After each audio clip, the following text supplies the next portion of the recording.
İnsanın daxili gərginliyi sadəcə psixoloji deyil, eyni zamanda bioloji strukturlarla formalaşır.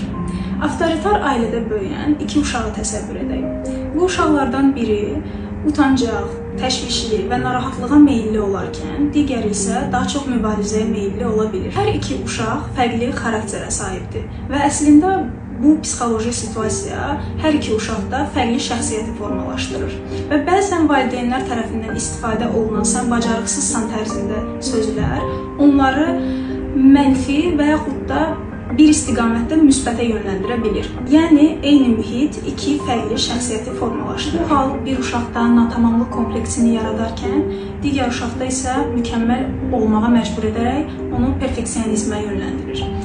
Və əslində hər iki uşaqda da daxili olaraq gərgin bir enerji yaranır. Lakin bu gərgin enerjini bir uşaq özünə istiqamətləndirərkən, özünü günahlandırarkən, digər uşaqsa bunu mühitə və ən əsas da ailəyə istiqamətləndirir. Əslində bəzən kənardan gördüyümüz disiplinli, uğurlu, mükəmməliyyətçi insanlar özündə travmanın qalıqlarını daşımış olur.